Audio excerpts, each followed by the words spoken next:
YouTube, King Ricky here, Imperial Kingdom Gaming. 2025, this is your year. If you're new to fighting games, 2025, I promise you. Imperial Kingdom Gaming, what do? We help beginners learn how to play fighting games. And not only that, we take beginners from beginners to intermediate to advanced, and so on and so forth. So, I'm going to tell you guys a little bit about us. I'm very excited to be here. I've been wanting to do this for so long. I've been wanting to make this type of content for beginner players for so long. Because when I started, the information was few and far between. And when you did find the information, it quickly went from beginner to intermediate information. It's very hard to tell the difference. It was very hard to decipher. So we have a mission, and we're dedicated to it. Take beginners and make them better at fighting games. Also, show them how to find the enjoyment in fighting games. And so, I want to talk to you guys at length about some of the key fundamentals I think you should focus on when you are first starting out in fighting games. Okay? So, I want to explain our channel a little bit so you become a little familiar with our setup. So I shoot these videos in a live style, but they're not live. I have this nice little setup here. These videos are unedited, so you want to get the good, the bad, and the ugly, okay? That's how you like it, right? So, also, I want to touch on the fact that we have waiting for you all a free gift in this video. If you watch this video in its entirety and get to the end, I will show you how to get to that free gift. And this gift will unlock all those roadblocks that are stopping you right now in your early beginner journey. Those walls, those plateaus that you're hitting very early that you're finding a hard time to get around, I got you. Imperial Kingdom Gaming, we have something that's going to really, really, really help you. So stick around, stay tuned. All right? So you're probably going to want to grab a notepad and a pen. I'm planning on dropping a lot of information. All of it very digestible. And I aim to make it as beginner friendly as possible. We truly aim to help our beginner players. Not to say that we don't help intermediates, and not to say we don't help advanced, because we do. But it is very, very important to us over here at Imperial Kingdom Gaming that we streamline the learning process for our beginners. And we put it in a way that they can truly, truly understand and actually see results right away. So, who am I? I'm Headmaster Rich over here at Imperial Kingdom Gaming, the chief instructor. And I've been playing fighting games for nearly a decade myself. And I remember when I first started out, I was just fascinated by fighting games. Now, I've been playing fighting games pretty much my whole life, right? But it wasn't until 2016, or late 2016, early 2017, that I truly, truly decided that not only am I going to play fighting games, I'm going to play them exclusively. And not only that, I'm going to become fundamentally strong in them because I have my aspirations of being a very strong player, possibly a pro player at that time. So it's been a long journey. And along that journey, I have hit many potholes. I have had many sleepless nights in which I was questioning whether I should even be doing this. And there were some real times where I just really wanted to just put it all up and just pack it all in and say, you know, I'm just done with this because it's too overwhelming. I'm too new at this. I'm way too behind at this. The information is like it's a sea of information. I don't know where to start. And everyone who's making content says it's beginner, and then once I watch it, it's beginner for the first 30 seconds and then intermediate for the remainder of the 10, 15, and whatever may have you time. And it was very frustrating.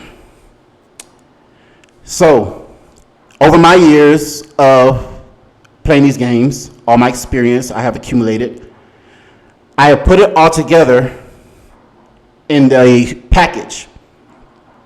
And I'm going to do my best to relay that information in a way that you could understand it in a way that I wanted to understand it when I was at your level and where I was first starting out. And these games are transformative. These games have changed my life. It's made me a much better person. And it's just more than a game. It's bigger than a game. The benefits that you can reap from these games when you learn how to play them properly, you can apply them to your real life. And you won't only grow as a strong player in game, you'll grow as a strong person out the game. And that's what we aim to do. And I'm going to show you exactly how you can do that. So, a quick story for you guys. I went to my wife, who's my fiance at the time, and I told her, I want to play fighting games for real. I remember this because one morning I was on my phone and I saw a trailer for a particular fighting game, right? And I said, you know what? I want to play that game. I don't know how to play like fighting games at that level or how to play them like to where I can have fun with them, but I know this franchise, and the game was Dragon Ball FighterZ, by the way. I said, I know I want to play this game. And that just led me down a rabbit hole. It went from wanting to play the game to wanting to become a good, strong player in the game to wanting to become a pro, even. And it was a fascinating journey. It's been a fascinating journey. So fascinating, it's brought us here today. And as I said earlier, many sleepless nights, just trying to figure out how to pilot these games. And very early on in my journey, I wanted to quit all the time. But I remained persistent. I played strong players. I went to my locals. And I even went to a Red Bull regional in which I placed pretty well, top 16 placing back in 2017, 2018. So I did all that actually in a very short amount of time. And I was learning as I was playing, growing as I was playing, because I had a very good mindset. And that's going to be one of the first key points I want to speak on tonight, is mindset. And when you're playing these games, it's easy to just pick them up, start playing them, get frustrated with them, and then just put them down and never come back to them. And that seems to be the traditional cycle when it comes to these games. And you're here because you're in that cycle right now. You're new to fighting games. You've been looking for the information for the past few weeks, the past few months now, right? I know you have. You've been finding information, yes, but you don't know necessarily where to start, right? You don't know if you should work on combos first, or you should work on defense first, or what may have you. So you're having a hard time right now trying to put it all together. I know this. And so I was exactly where you were. And unfortunately for me, I didn't necessarily have the content or the knowledge that I have now, right? Like back then, I wish I had a type of mentor, a type of tutor who could tell me in layman's terms what this means in fighting games or what that means in fighting games. But I did not. And that slowed my progress a lot. It hindered my development a lot. And right now, you're in that same spot right now. Maybe you're contemplating whether you want to continue playing fighting games. Or maybe you just hit a very hard plateau and you're just not sure where to go from here in fighting games. Or maybe you just bought a fighting game and you haven't even really dived into it yet. Well, either way, you come to the right place. So, let's speak about mindset a little bit. Because before we get into these games, we got to fix our mind. We got to prime our minds for what's about to come. You see, I'm pretty sure you've been playing all types of games. And once you came across fighting games, you thought to yourself, well, sure, I'll play that game. And, well, sure, I'll get pretty good at that game the same way I'm pretty good at this game. But you realize pretty quickly that that's not the case. And you realize that, you know what, I'm missing that thing that I get in other games, that I'm not getting in this game. And what is that thing? And that thing is fun. You're missing the fun. So right now, you're searching for the fun in fighting games. I can guarantee it. And the best way we can start to find that fun and seek it out is to work on our mindset. Most beginners, they start with a fixed mindset. Most beginners, and what I mean by fixed mindset, and what's a fixed mindset? A fixed mindset is a mindset that says, I have only X amount of talent, and that X amount of talent cannot change. This person that I'm watching these videos of and play fighting games very well, they have all the talent in the world. They must have been born with that talent, or they just must be naturally good at the game and they just grasp it, and they were just talented from the moment they picked up the controller. A fixed mindset will tell you that I can only get so good in this game. And other people who are better than me, they're just talented, right? And they just get the game. Or their fingers just move faster than my fingers, and or whatever your mind may be trying to rationalize it as. But in order to be successful at learning fighting games as a beginner, we first have to understand that the mindset we need to have is a growth mindset. So a growth mindset, as opposed to a fixed mindset,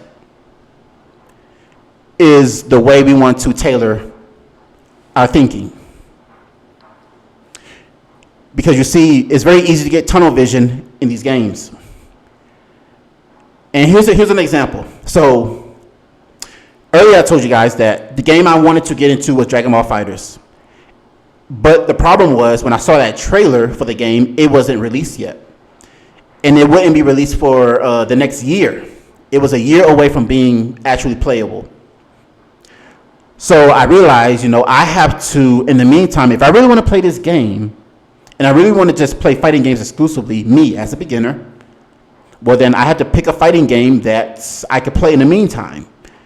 And if I pick a fighting game that I play in the meantime, then I should pick a game that's pretty close or relative to the game I'm trying to play.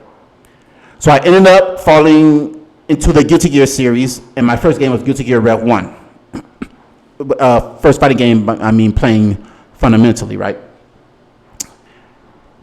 So I very clearly remember how bad I was at Guilty Gear.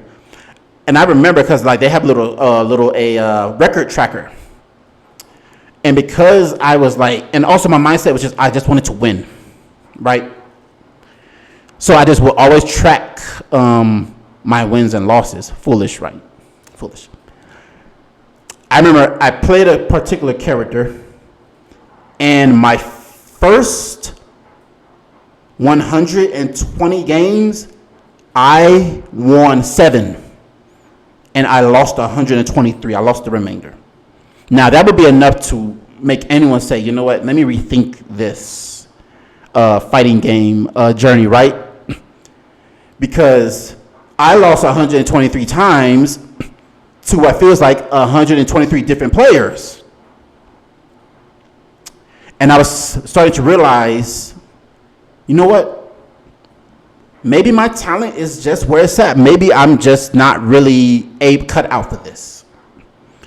I think I only am able to get as good as I can get, and that's it. I knew I had room for growth because I was a beginner, but I started to immediately cap myself and say I can only get this good if I continue with these games. And that fun that I'm looking for, I'm probably never going to find it because everyone's having fun on me, and I'm not having fun on nobody else. But analyzing my progress at that time, I was able to come up with a viable mindset. And for me at that time, I just pulled it from my prior experiences and prior knowledge of other things. But for you, maybe you cannot do that, right? Maybe you're just stuck in a fixed mindset and you have nothing outside of that mindset that can bring you into a growth mindset. So let's explain what a growth mindset is then, so we can start to break from a fixed mindset.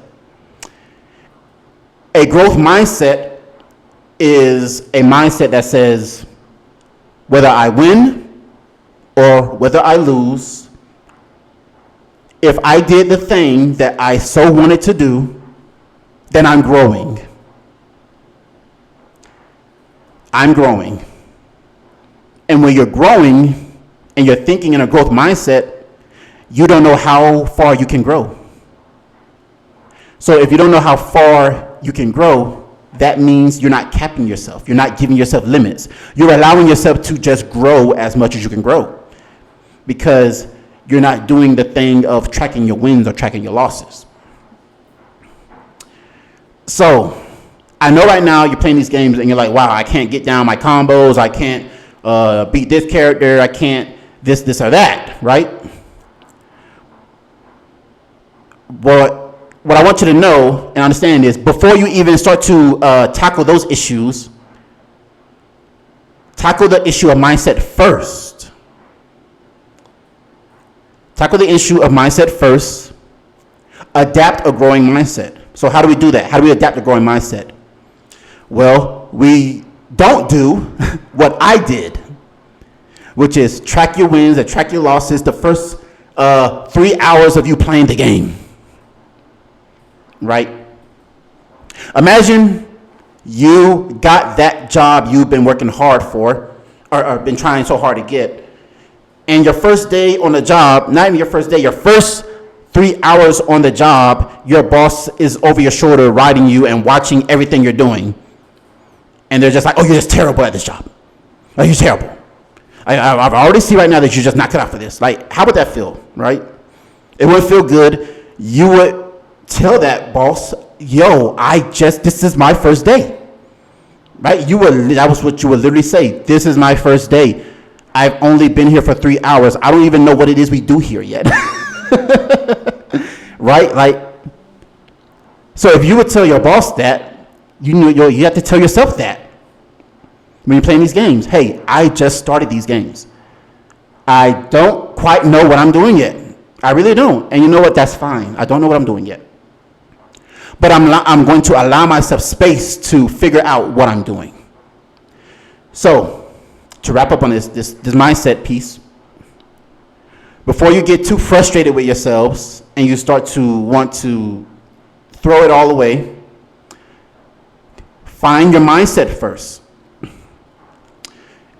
And I remember early in my journey when I was coming across my equipment issues, I went from a D-pad to a arcade stick, and I bought an arcade stick from a player who decided that they wanted to play fighting games, and we decided to meet up at a place or whatever to make the transaction. So when I got the stick, it was a great stick. I said, well, what's the reason that you're selling the stick for? And he said, you know what, man? I come from these mobile games, or these RPG games, and I looked at fighting games and I fell in love with them. I really did. And I really tried them, and I figured it out that it wasn't for me. That's literally what he said. He literally said, these games just aren't for me. I'm not cut out for fighting games. And, for me, I was receiving the stick. So I was like, okay, well, I'm a beginner too, so I really didn't have any advice to give him. But now, nearly 10 years later, if I'm to meet the same person, a different person with the same mindset, now I know to tell them, it's not the stick, it's not the game, it's not the fact that you can't play the game, it's the fact that you yourself have a mindset that's stunting you from figuring out how to play these games. And it's natural to just do that in the beginning. It's natural to tunnel vision and adapt a fixed mindset. So, with that being said, my new fighters, figure out your mindset first. If you're frustrated, it's probably because you're trying to win too much. It's probably because you're trying too hard to find the fun in the game. We equate winning to fun. I would suggest when you practice and you're doing particular things, as we get further into the video, we'll start to uncover those things. As you practice, I would suggest that should be your metric of measurement to find fun. So when you play somebody, instead of looking for the victory, look for the execution of the thing. If you want to get better at, moving, or if you want to get better at defending, if you want to get better at anti-airs, anti-grounds, knockdowns, then focus on that thing, and if you do it in a match, then that's your victory. That's your win. That is your dub. Right? Focus more on your action than the action of winning. And you will find the fun. You'll find enough fun early on to keep you invested in the game. You'll find enough fun early on. As you get better, you'll start to uncover the enjoyment of fighting games in different ways. But in the beginning, it's very, very, very hard to stick with these games. Very, very, very hard. And not many players are speaking on the difficulties that beginners face. Because a lot of strong players just, quite frankly, lose touch of what it's like to be a beginner. And it is what it is. Like, that's fine. They're on their own journey, and that's where they are in their journey. And it takes a lot of time and a lot of energy and a lot of effort to teach new players exclusively. It's much more than a 5-minute guide here, a 10-minute guide there. It's much more than that. And so, wrapping up mindset, adapt a growth mindset. Don't focus so much on winning. Focus on your own development, your own character's growth. And those issues will fall away, and you will forget that you was even frustrated to begin with. Okay? So, and I have my own notepad here. So, you have yours, I have mine, right? So, let's touch on equipment really quick. We won't go into it too deep. So, you got your mindset, right? You're ready. You say, you know what? I'm going to shake off those past losses. Yeah, they've been bothering me, and I've been ducking the replays, but you know what? I've adapted a growth mindset. I'm ready to restart, okay? So now, let's take a look at your equipment. Because depending on the game you play, you may decide that the equipment you start with may not be the equipment you end with. Okay? So, here's an example. Console. Are you an Xbox player? Are you a PS player, PlayStation player? Or are you a PC player? Now, obviously, the difference in all these is the cost. The PC will be the more expensive option, albeit it would be the best option. You will get what you pay for. But as far as console is concerned, it's not really a super big deal. There are some games that are exclusive to only consoles, though. Like Killer Instinct is a game that can only be played on Xbox. So with the exception of particular games being locked behind particular consoles, your choice of console doesn't really matter too much. All right, so let's move on. Devices, though. Let's talk a little bit about the devices. So you're a new generation player, and you just want to use the controller, the D-pad, right? You play the controller D-pad on your other games. Remember, you're new to fighting games. You just got here. Maybe you've been here for a few months, few weeks, few days.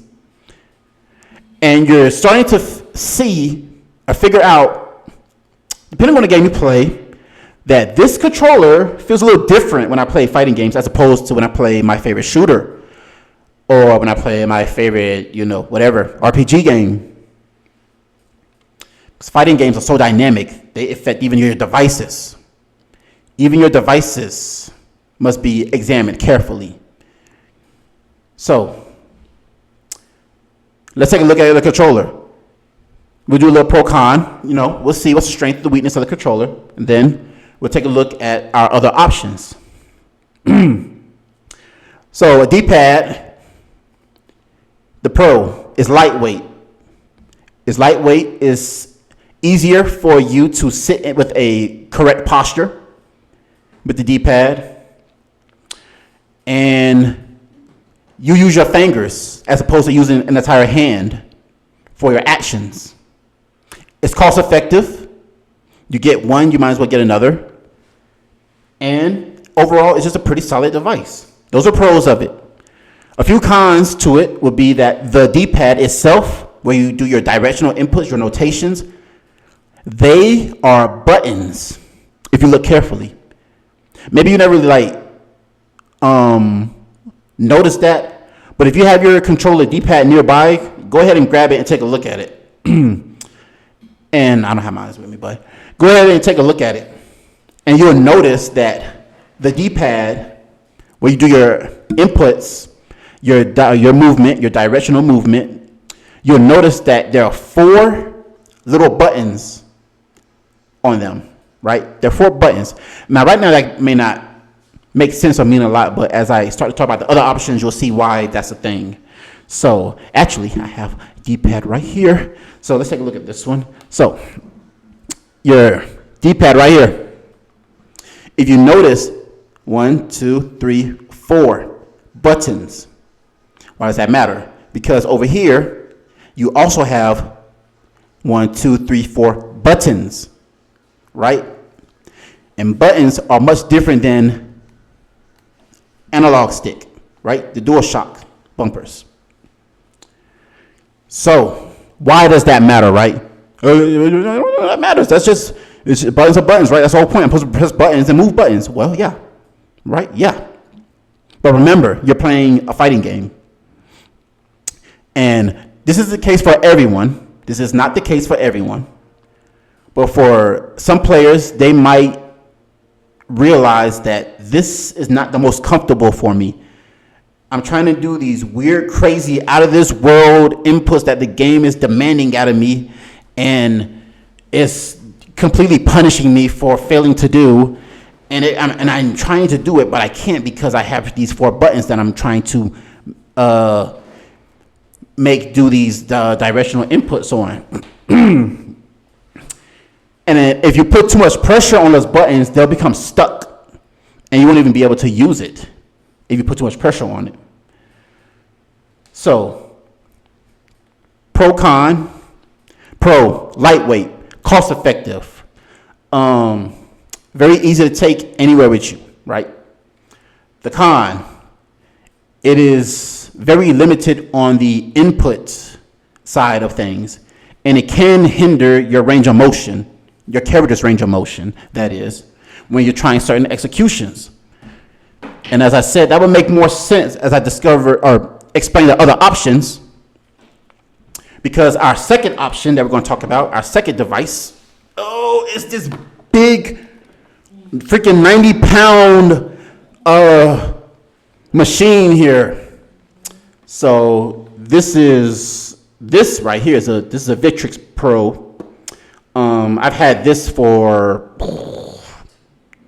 I don't remember. I don't know how long I had this stick. It hasn't been very long.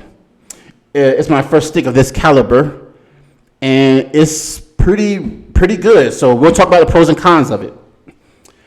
Because, like I said, maybe you're thinking about, I'm early on in my journey with fighting games. I've got this killer mindset, but my device is kind of not jamming or meshing with my hands. Maybe you're ready to make a switch that early on. I did. So if that's where you are, let's check out this stick right here. We'll talk about the pros and cons. So the pros, one of the pros is the aesthetics. These arcade sticks, these fight sticks, are very aesthetically pleasing. They're very customizable. You can take this whole white panel and put something completely different on it. You can take these buttons and you can make them LED buttons if you wish. And it's very aesthetically pleasing, right? Another pro is your range of motion improves because you have access to a stick now.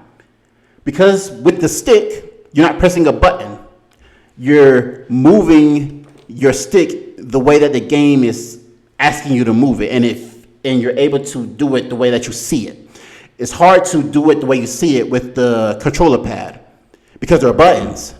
So trying to make a motion input happen with buttons feels very weird. Or it could feel very weird. Some people, not so much. Yes, so another pro is the range of motion you get. If you make the switch, you may find that your execution may improve overnight. And it very well could. And I just hit the table here, so I should go ahead and go into the cons. It's heavy. Well, number one con, this thing is heavy. If I hold it for any longer, my arm will fall to the floor with the stick in hand. So they're not as compatible. If you decide to really, really take fighting games very far and start traveling, you're going to realize, wow, I'm getting stronger. Why am I getting stronger? Oh, because I'm carrying this big thing around. The stick is like 80 pounds. And another con is the cost. The cost is not very cost effective. These devices can get very expensive depending on the grade that you want. But you can find affordable ones that are serviceable. So just do your research on the brand of stick that you want, right?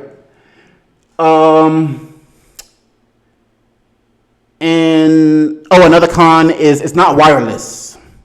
So there is a cord that you must attach to the stick to use it. You must attach to use. And that's actually a pro for the D-pad. It's wireless, so you don't have to attach it unless you're charging. So that's the pro for the D-pad, and that's one of the cons. But those are all very minuscule if your heart is set on this.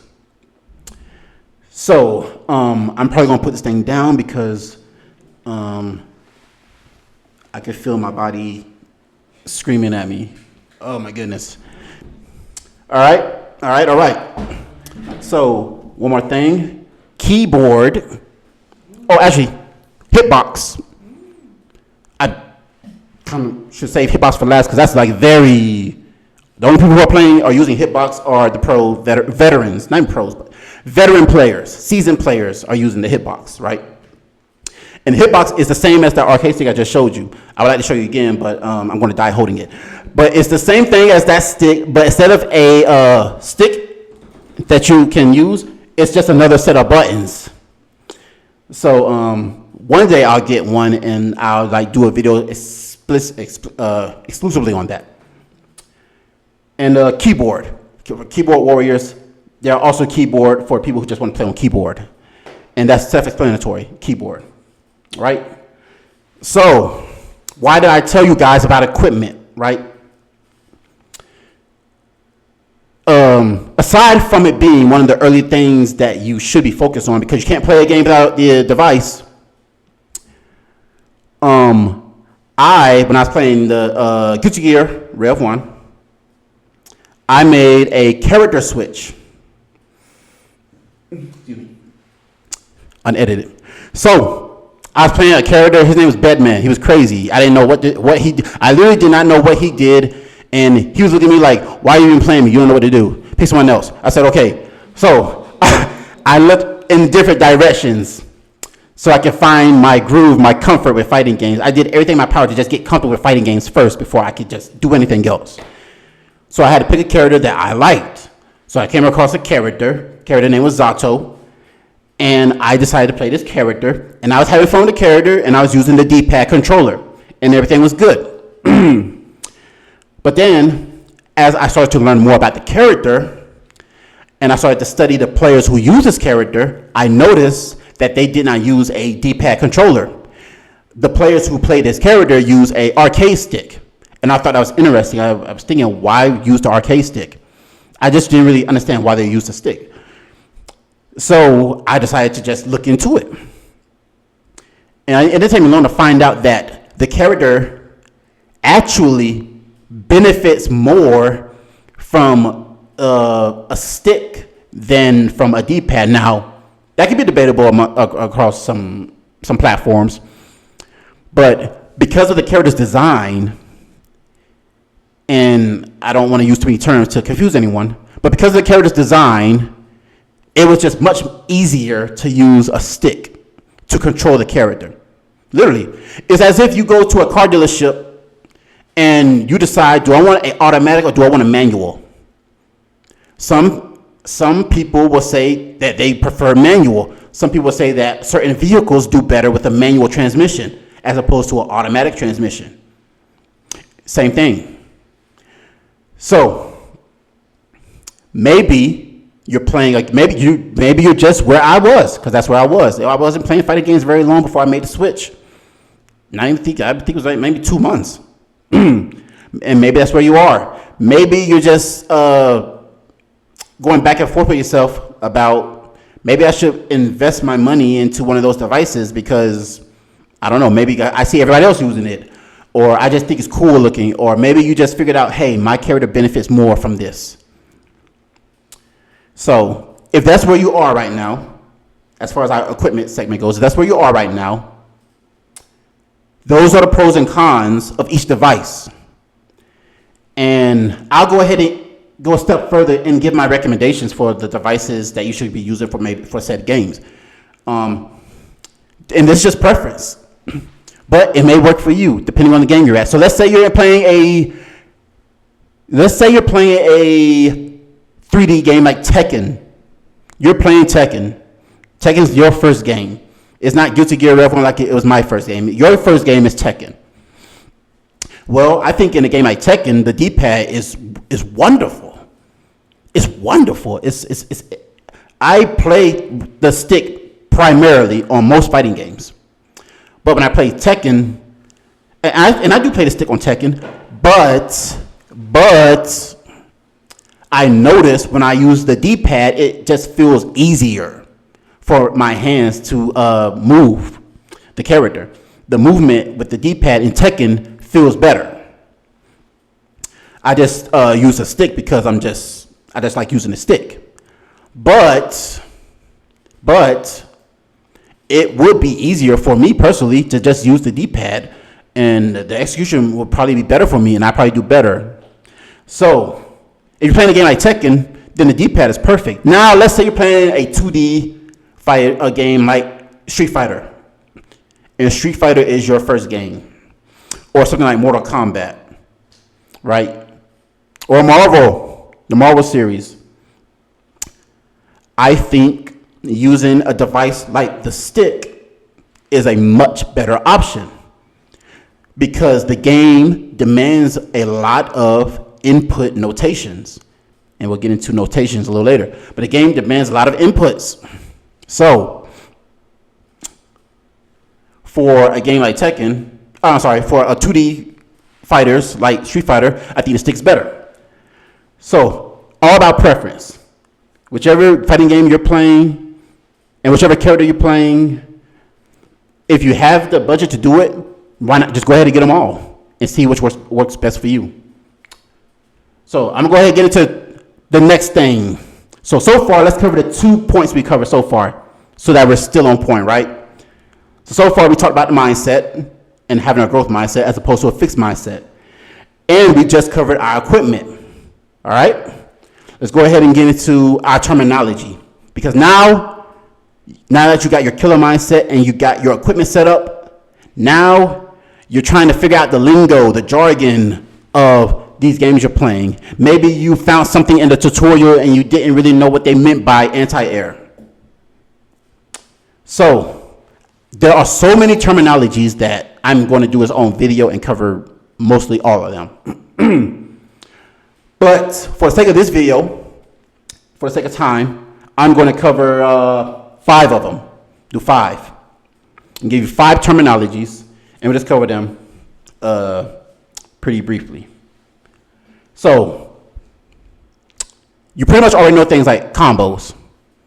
Yeah, you probably know things like movement, defense. If not, I got videos for that as well. But let's touch on something that you're going to hear a lot, and you'll probably get lost time and time again when you hear it. Normals. When you are exploring your character and you're watching certain videos, and people are talking about, they're saying things like, this character's normals is blase blase, or this normal is powerful and whatnot.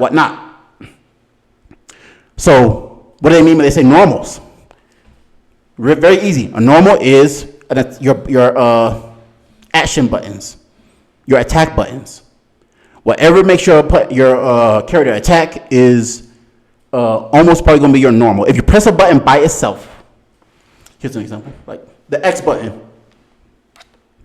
You press the X button by itself and your character does a kick, you press the normal. You press the square button, normal. Triangle, normal. Circle, normal. Your back bumpers, normals, depending on game. Now, why does that matter? Because there are other types of normals, and we're going to touch on that. We have command normals. That's our second term we're going to work on. So, what's normals? It is our buttons that we press independently. And when I say independently, I mean we press the button by itself and by itself only. A command normal is the same action. You press a button, but you're pressing a direction as well. You're attaching a directional input to the button. So what's an example? Forward X. That might translate, depending on the character, into some kind of command normal. Forward triangle, forward square, forward circle. Or backwards X, backwards square, backwards triangle, backwards circle, right?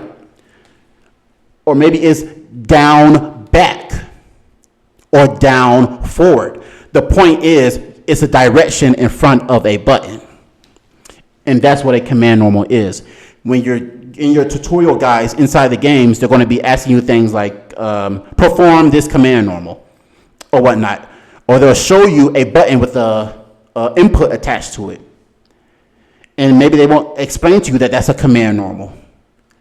But you know now that that's a command normal. So we'll touch on anti-ground next. Anti-ground in the community, FGC, fighting game community, we like to call anti-grounds pokes. So you may not hear the term anti-ground necessarily. You'll probably hear pokes instead. Same thing. I use anti-ground though because that's actually what it is. It's an anti-ground. It's a move. It's a normal designed, or a command normal, whichever. But it's a move that's designed to keep an opponent out on the ground, to keep them from approaching you laterally, right? Just designed to keep you out. It's like that neighbor that won't go away and you got to poke them away with a broomstick to go away. Just go. Right? That's your anti-ground. And that's important because as you are as a beginner, you're not going to have access to powerful combos. You're not going to have access to all your powerful abilities.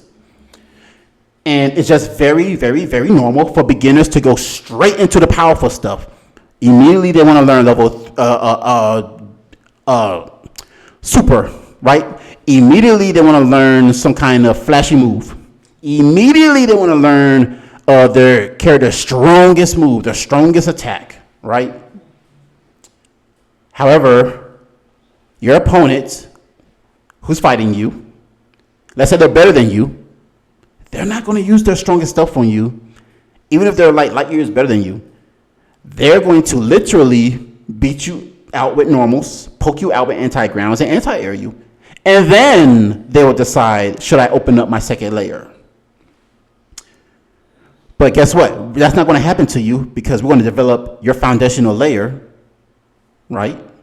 We're going to develop your foundational layer here. And that's going to give you access to the stronger stuff later. So we covered normals, command normals, and anti-ground.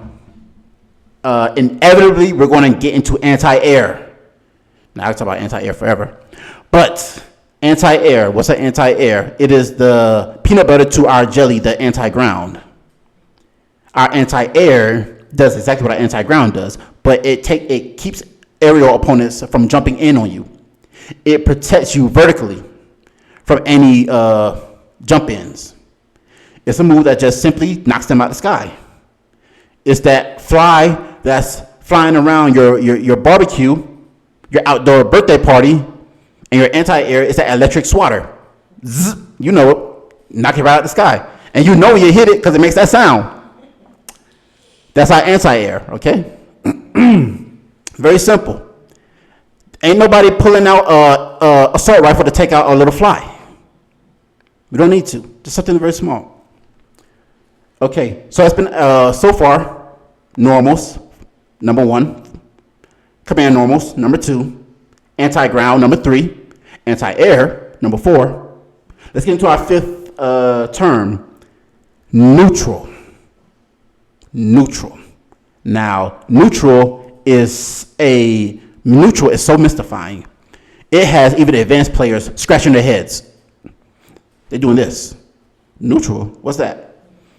They're literally asking what it is, because it is mystifying.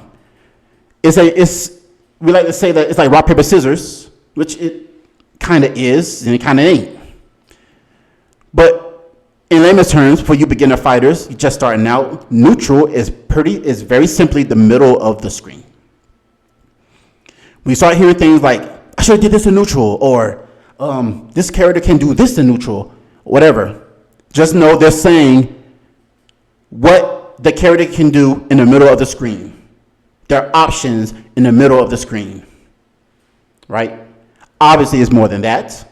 But for now, just know at its surface level that neutral is the situations that occur mid-screen.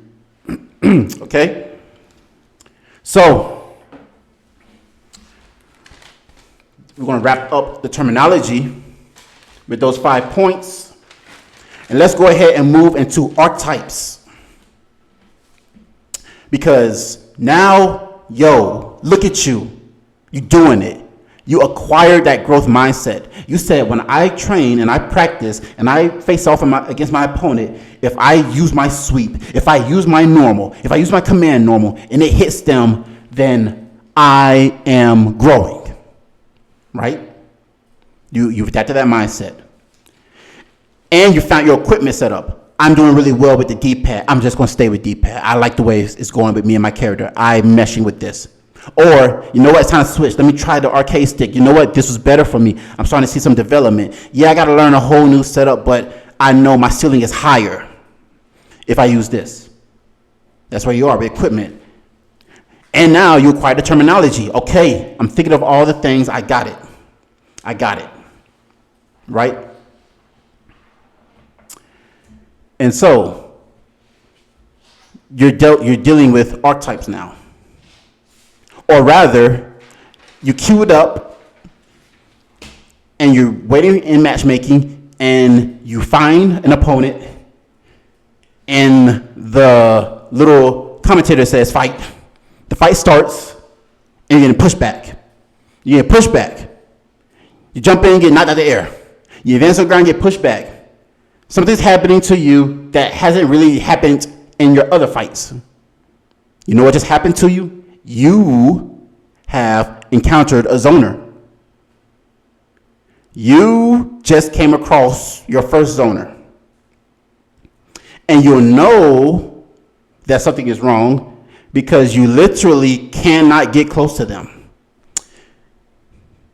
Imagine trying to arm wrestle somebody 30 feet away from you. Imagine if you have a normal size arm and your opponent has a 30-foot long arm. like, come on. So you just experience a polarizing matchup. Maybe because it's been invisible to your eye, probably. Maybe you was fighting a grappler and you didn't really notice you was fighting a grappler because you yourself know how to grab. So it wasn't really, you can't really see it. Or maybe you was fighting a different archetype and, they weren't keeping you out. And then you was just fighting and slugging it out, and whoever just slugged out of the most won, It just felt like an exchange of blows. But now, this character is systematically keeping you out. You have come across an archetype. And that archetype is going to frustrate you until you figure out who they are, what they do, why they do it. So when it comes to archetypes, I like to start with zoners, because typically the first archetype you're going to have problems with is a zoner. Not always the case. You may just have problems with that grappler. You might. But most likely you're going to get failed by a zoner, and pretty hard.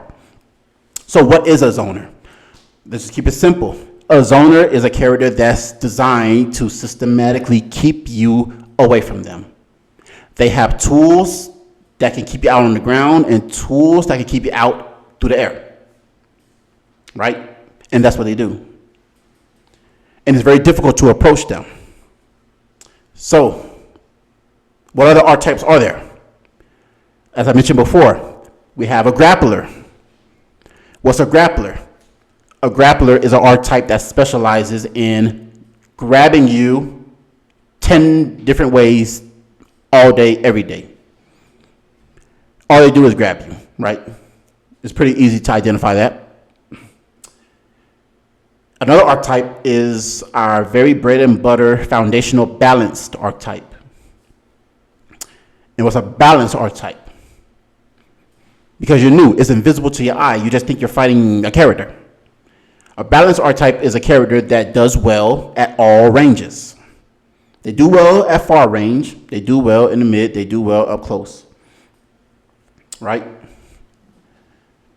And they pretty much do well at all ranges. So there are more archetypes. However, let me just explain the difference between these three and the pros and cons. So for the zoner, as I spoke before, the zoner excels at keeping you out through the air, through the ground. That's a pro. And you're having trouble with that, right? Maybe they'll keep you out with a fireball, some type of projectile, right? Or maybe they'll keep you out with long limbs, or maybe it's a weapon like a chain that can hit you from afar. They're good at doing that. And they feel invincible when they do that because their game plan is working. Well, I'm a beginner. Like, I'm new to fighting games. I've been playing for a few months, a few weeks. Like, I have no idea how to deal with a zoner. What do? The deal with a zoner is, and the best way to deal with a zoner, approach a zoner, is to think of them as a coin flip. Like, you're flipping a coin. And you got to call heads or tails. Because that's what a zoner has to do. For their game plan to work, they have to flip a coin in a way for their anti-airs and anti-grounds to work. The reason it feels like they're winning coin flips all the time is because they're conditioning their coin flips to work for them. They're programming their coin flip to work for them, right? If you're flipping a coin and it's on heads and you throw it in the air but you don't flip it and you catch it, it's going to stay on heads because it didn't flip, right? So the con to a zoner is if they miss big. And that is your opportunity to counter the zoner. Pro-con of the zoner. Grappler, what's their pro? Big damage. They grab you, they do big damage.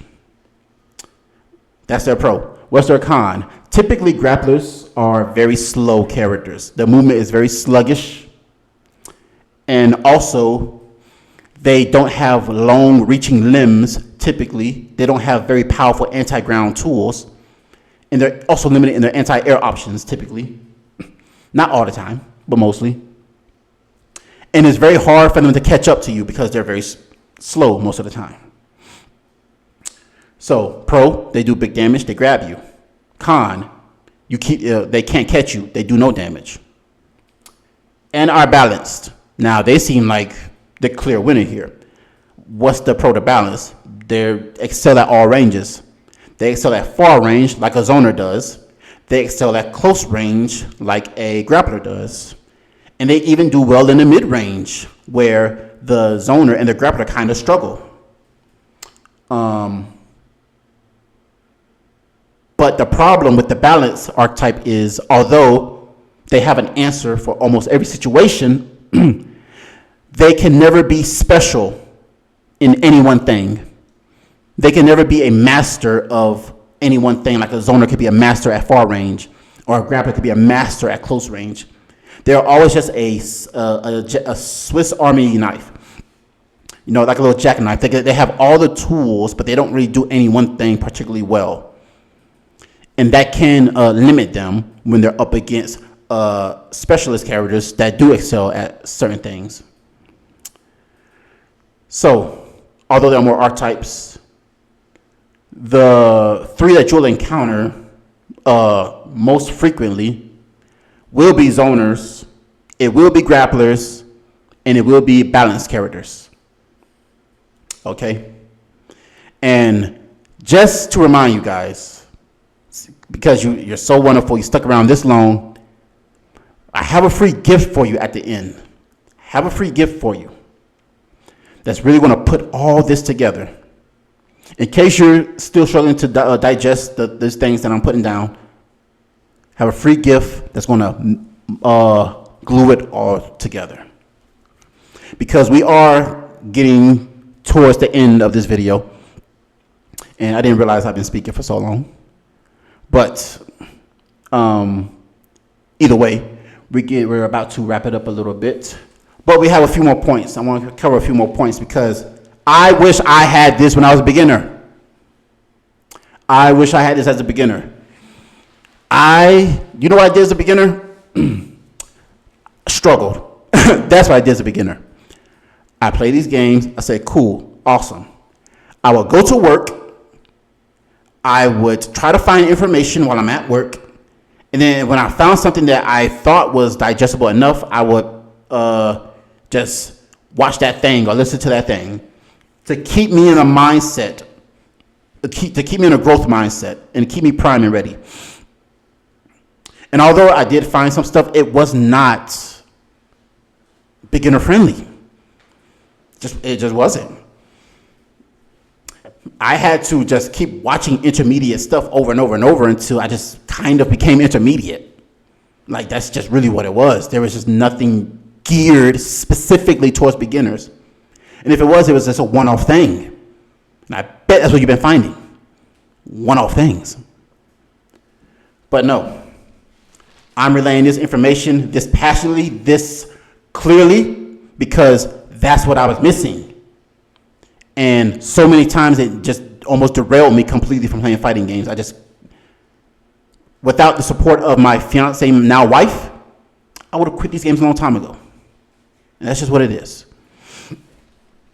I had lots of questions, and not enough answers. And although I had tons of questions, I couldn't get all the answers to all the questions. But there are some questions that I did find answers to. And I built upon those. And there are questions that I never found answers to, and I got answers to those. So here's some common questions that you're probably thinking, or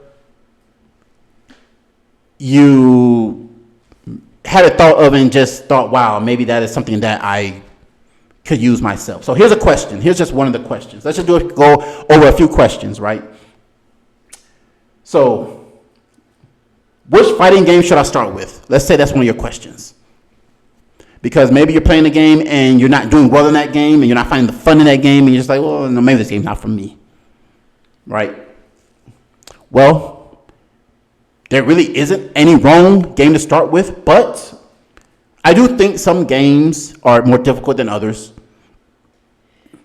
And one game that you can't really go wrong with, I think, is Street Fighter.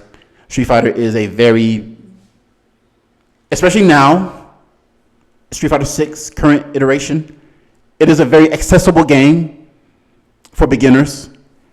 And you can find the fun in the game like Street Fighter relatively fast as a beginner. If you're playing a game like Marvel and like this game's too fast for me, then maybe you switch to Street Fighter.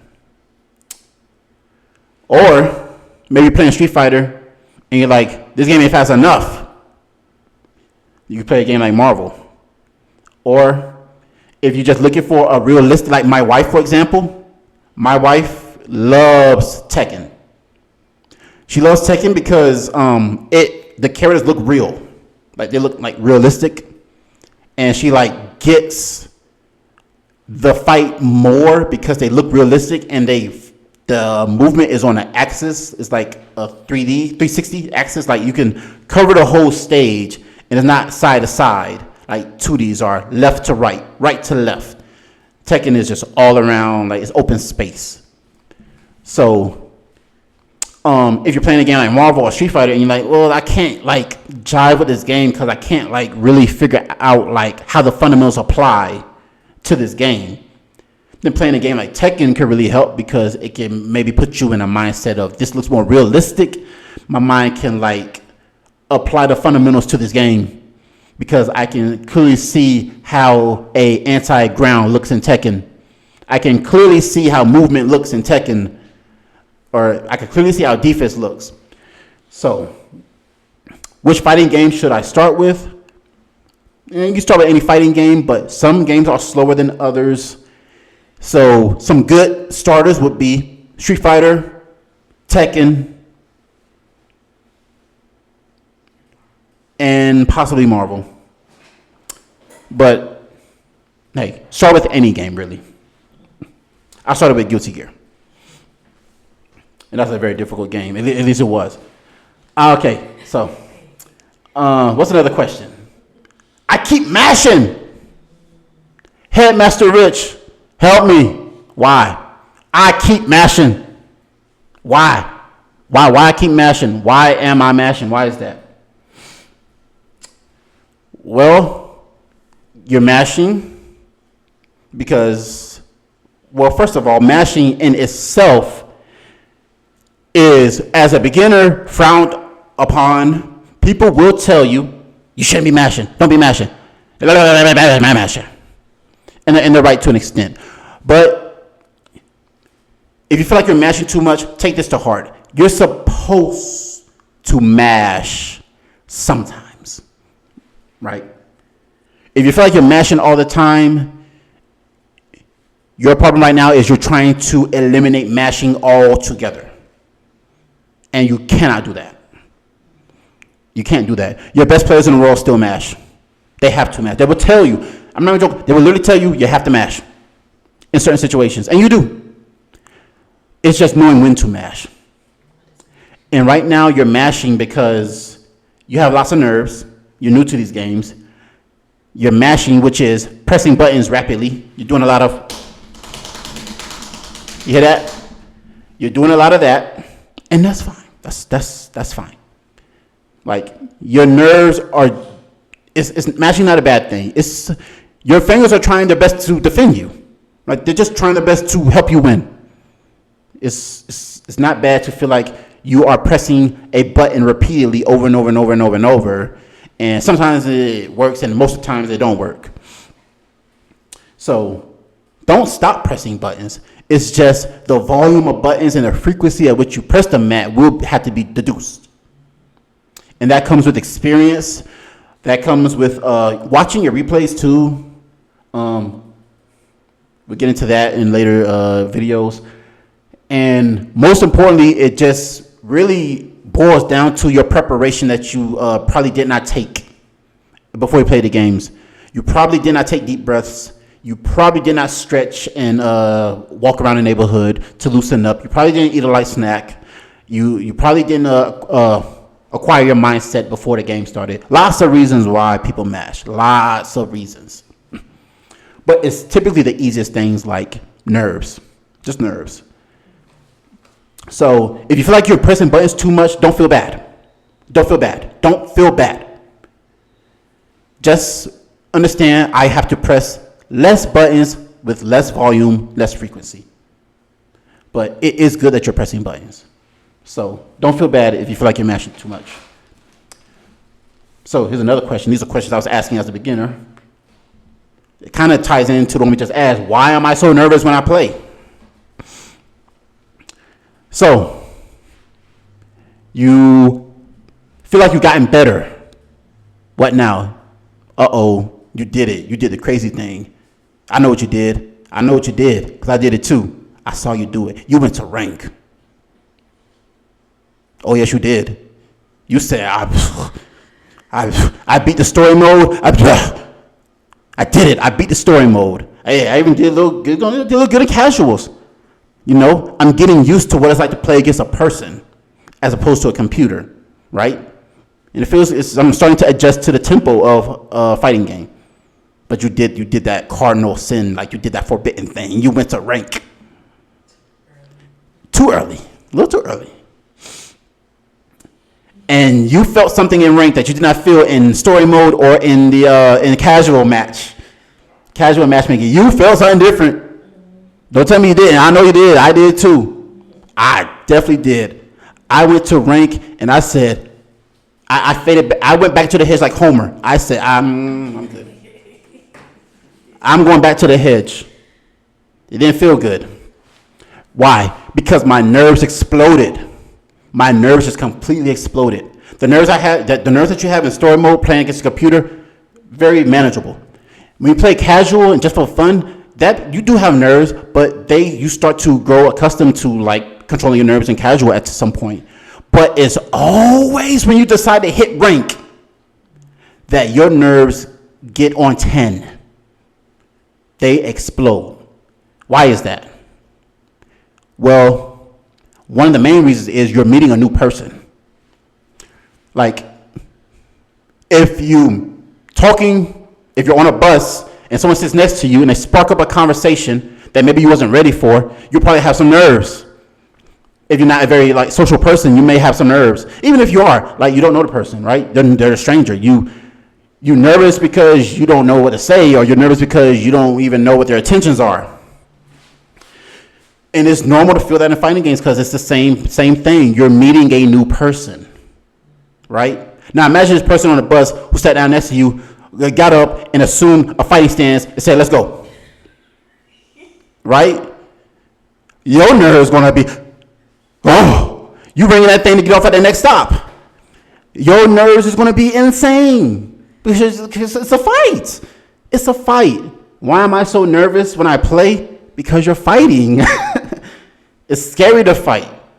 It's something that you cannot necessarily get over.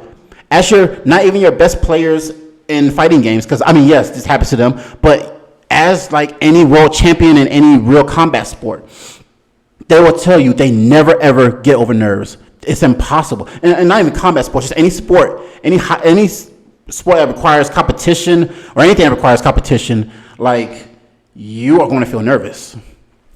Now, you feel like, okay, am I ever going to get over this? Am I ever going to shake these nerves? Well, no, you never get over it and you'll never shake them, but you'll learn to live with them. You'll learn to manage them. I get nervous to this day playing rank. I do. Even if I've had a really strong training session and I feel really strong for the day, I still get nervous playing rank because I know I'm going to play that person who's going to give me problems. I know I'm going to play that player who's just going to expose my play style. And that's nervous for someone to look at your play style or look at if you're talking to someone to point out your idea in conversation and say, well, I don't agree with your idea. And this is my point on things, my take on things, because maybe you're just not ready to accept that different reality. It's just what it is. important. Yeah, we all, and in rank you're losing. There are things at stake in rank, as opposed to a casual match. You have to play for points, and in rank, points is treated like a currency. So you almost feel like you're losing something like money. Like you feel like you're losing something very, very, very valuable that has value, because rank adds value to the experience by putting points and putting ranks. So, and we always want to shoot for a high rank. We always want to just get stronger. Maybe not always, we don't always want the top rank. We just always want the next rank. So why am I so nervous when I play? You're meeting someone new, and this new person you met wants to fight you, and not only that, they want to take your money from you. That's why you get nervous when you play. Now, the game becomes less volatile as you get better. It becomes less volatile, and nerves will not be an issue the more you play. Don't even worry about it. Last question: is it too late to start fighting games? No. Does it feel like it's too late to start fighting games? Yes. It feels like it's too late to start fighting games, but is it too late? No, it's not too late. It always feels like it's too late when you're losing. It always feels like it's too late when you're not able to execute the thing you want to do. It always feels like it's too late when you don't even want to show up to the game. But these games are accessible and ready. That's why I said 2025 is your year, my new fighters. This is your year. Not too late to start fighting these games, especially with Imperial Kingdom Gaming giving you all the tools you need to excel at these games. No way is it too late. My friend, you just got started.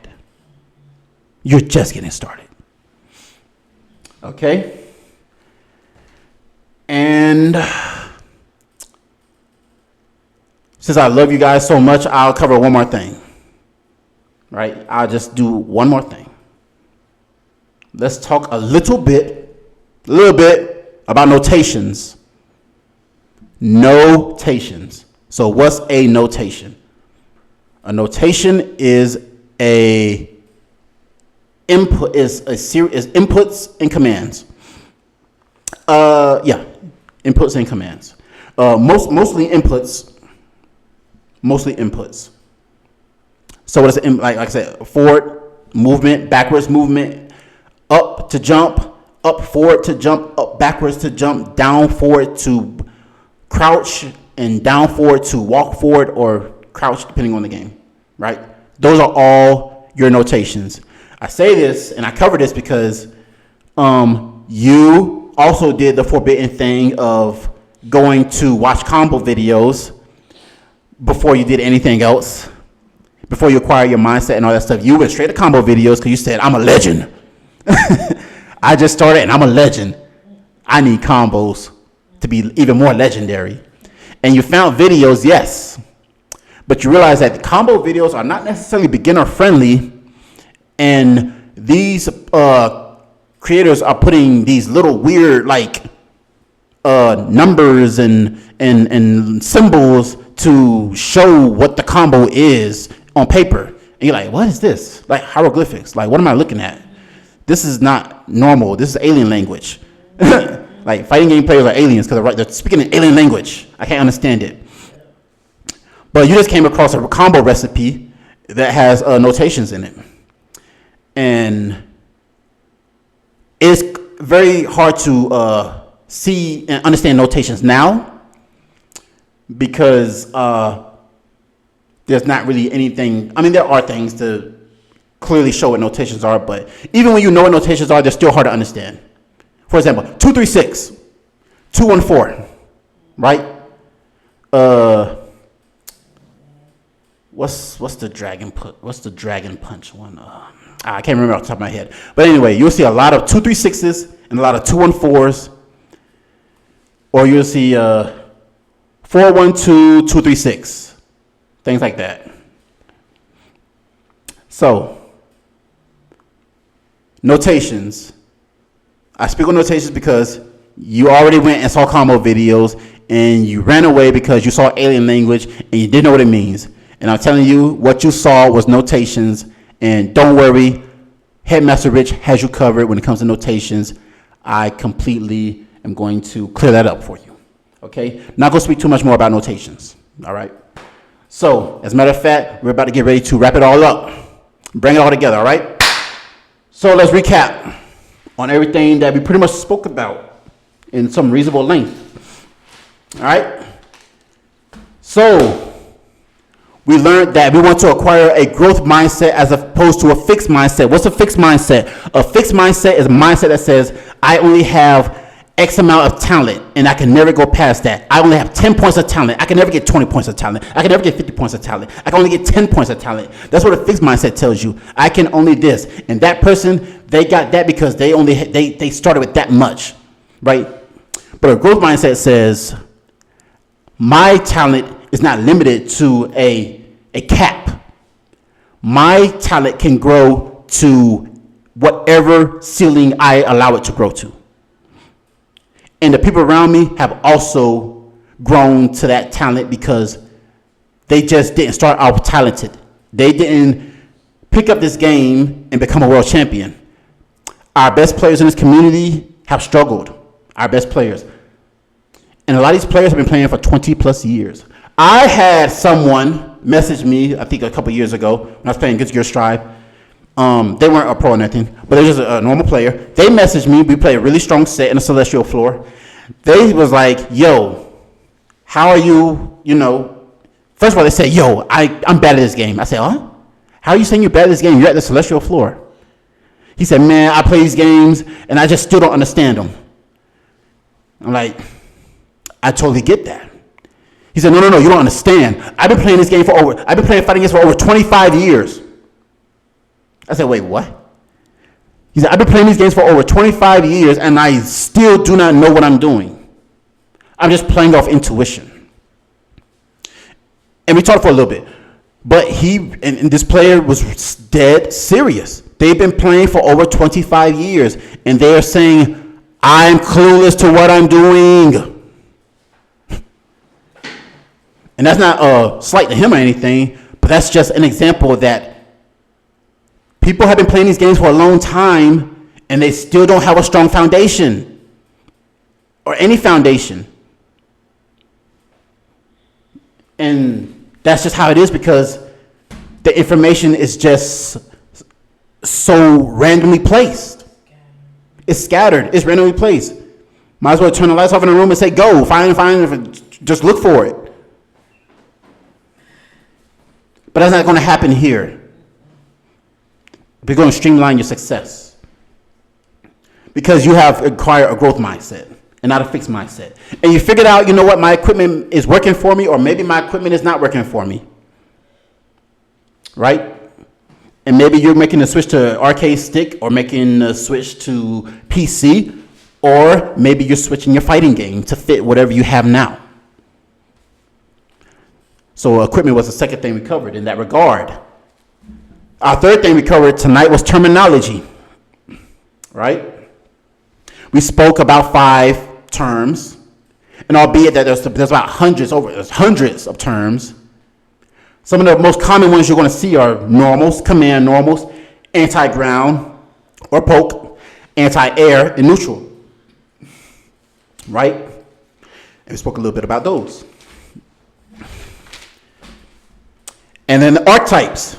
Because, got your mindset, got your equipment, got your terminology down so you can understand what the tutorials are trying to tell you or whatnot.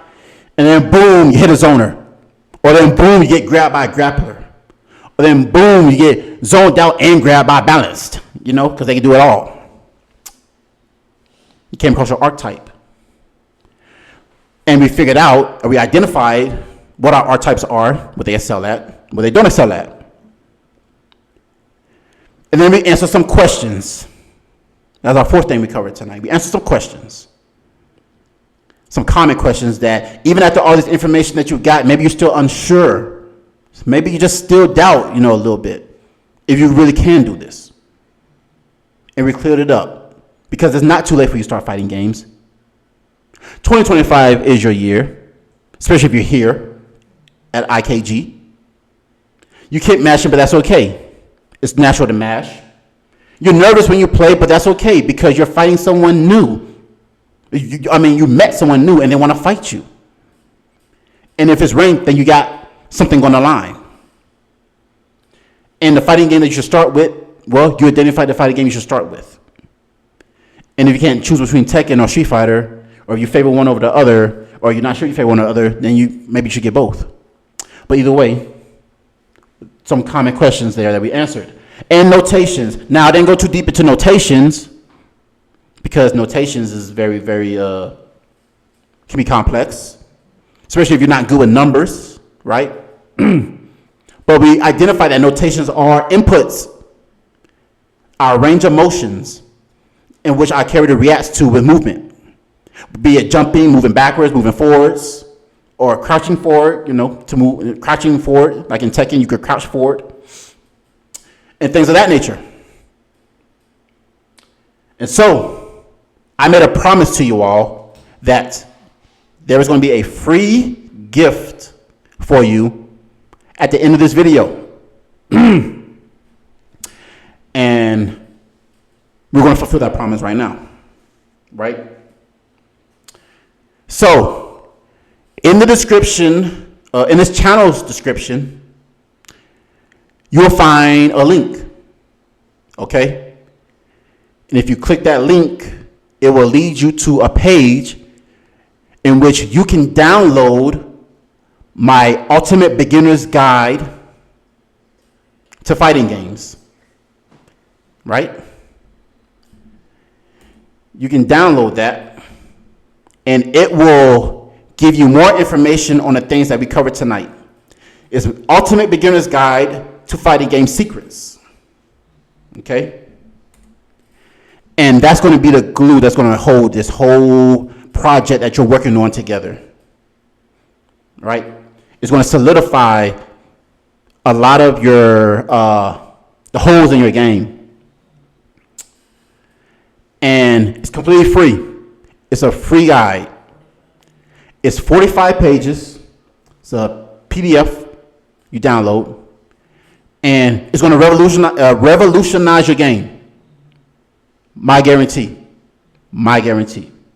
Okay? And so, with that being said, this channel has been activated.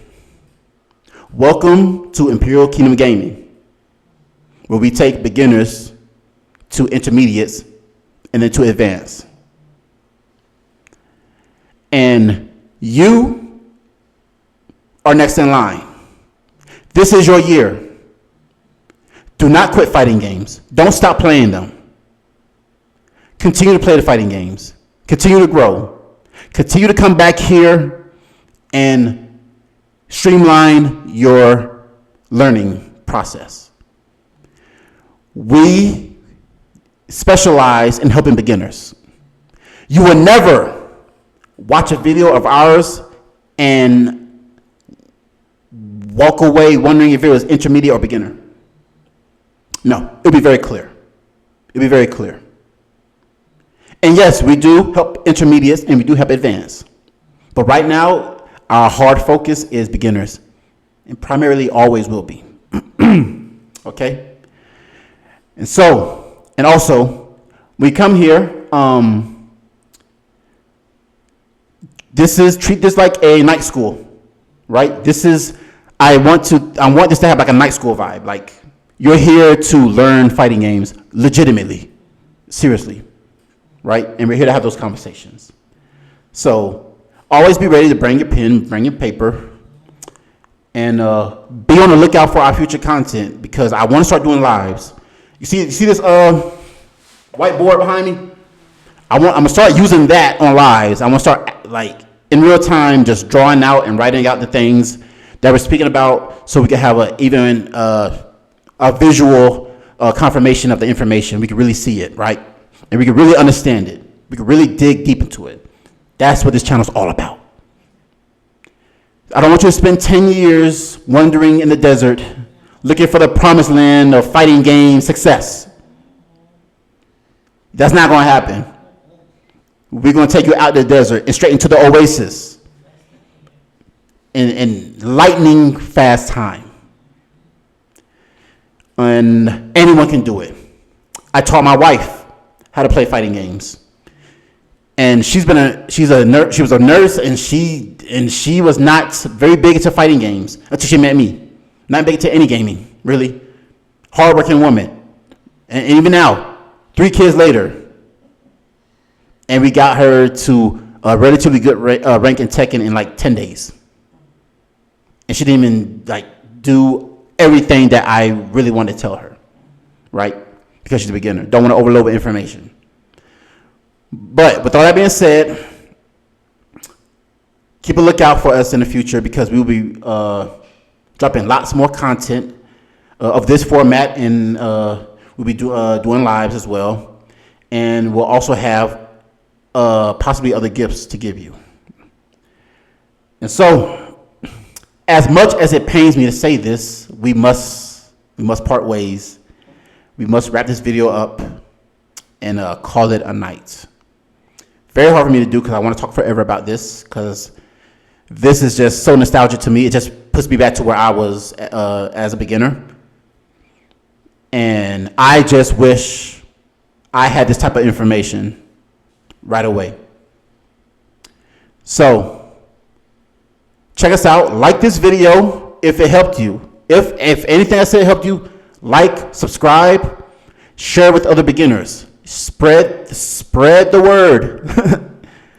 Tell beginners to stop looking on Reddit. Tell them to stop scouring the internet. Tell them to get off the dark web. You're so desperate, you're going on the dark web looking for fighting game information. That's how bad it is. You're on the dark web. Get off the dark web. Come here to Imperial Kingdom Gaming. Trust me, we have all the information that you need to make it to the next level and dominate your opponents early as a beginner and have fun while doing it. I'm Headmaster Rich over here at our virtual school, Imperial Kingdom Gaming, and I'm wishing you a good night. Fight the good fight and make it a good fight. And I'll see you in the next one. All right?